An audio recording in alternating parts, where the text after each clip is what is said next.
পাঁপড় ভাজা দিতে দেরি হওয়ায় এক পাঁপড় ব্যবসায়ীকে কড়াইয়ের ফুটন্ত তেল ছিটিয়ে দিল এক মদ্যপ ব্যক্তি। ঘটনাটি ঘটেছে মালদা থানার নেতাজি পল্লী এলাকায়। আহত পাঁপড় ব্যবসায়ী সুধীর দাস মালদা মেডিকেল কলেজ হাসপাতালে চিকিৎসাধীন।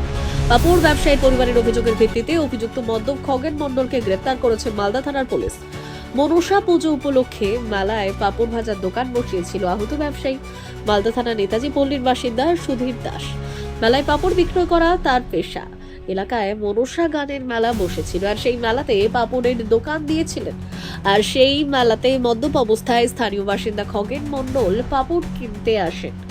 দোকানে ভিড় থাকায় খগেন মণ্ডলকে পাঁপড় ভেজে দিতে দেরি হয়।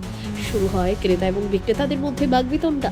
এরপর আচমকাই কড়াইয়ের ফুটন্ত তেলের পাঁপড় বিক্রেতা সুধীর দাসের শরীরে ঢেলে দেন এবং অভিযুক্ত খগেন মণ্ডল।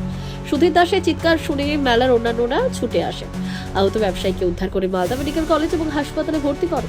এই ঘটনার পর সুধীর দাসের পরিবার মালদা থানায় লিখিত অভিযোগ করেন। অভিযোগের ভিত্তিতে অভিযুক্ত খগেন মণ্ডলকে গ্রেপ্তার করেছে মালদা থানার পুলিশ। আমি ওই মদ খেয়ে এসে আমার স্বামীকে বলছি পাপড় দাও।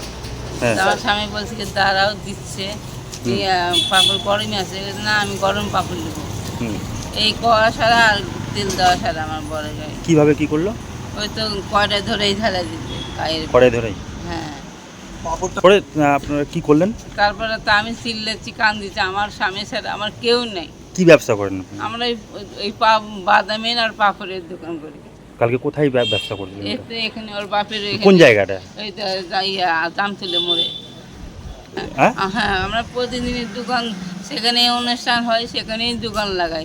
অকারণেই তিনি ওইরকম করলেন? হ্যাঁ, আমার স্বামী কোনোদিন ঝামেলা করে না, কারোর সাথে নাচও করে না। কালকে কি এমন হয়ে গেল যে ওইভাবে ওই তো মদ খেয়ে আসে, তাই আমার স্বামীকে মদ খেয়ে আসে দিয়ে আগে এক থাপ্পড় মার দিবে, তাও আমার স্বামী বলবে না।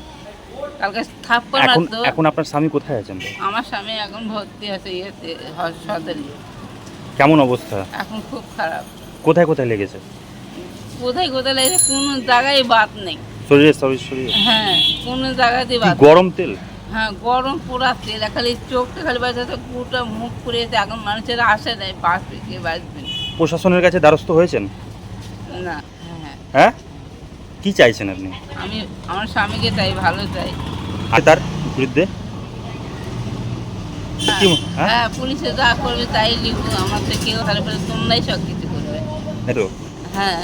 কি আমার বাড়িতে স্যার মনসা গান হচ্ছিল, বুঝতে পারলেন? হ্যাঁ। তো হট করে দেখছি ভিড় লেগে গেছে, দেখছি যে পাপড় নিয়ে ঝামেলা লেগে গেছে। হয়তো দিতে দেরি করেছে, আমি শুনলাম সবার কাছে, পাড়ার মানুষের কাছে, ওই নাকি দিতে দেরি করেছে অল্প। ভিড় তো লাগবেই স্যার, মেলার দোকানে ভিড় তো লাগবে। ভিড়ের মধ্যে হয়তো দিতে দেরি করেছিল। আর ও ড্রিঙ্ক করেছিল স্যার, ড্রিঙ্ক করার সামনে ফেলে দিয়েছে গায়ে একদম গরম তেল পুরোটাই।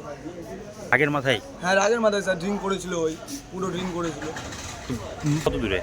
ওই হাফ কিলোমিটারের ডিস্টেন্স। পরিচিতের মধ্যে করলো না, হয়তো রিলেটিভ হয় না স্যার। আচ্ছা, তারপরে কি আমরা নিয়ে আসলাম, হসপিটালে নিয়ে গেলাম, মোলপুর হসপিটালে নিয়ে গেলাম, ওখান থেকে মালদা মেডিকেলে ট্রান্সফার করেছে।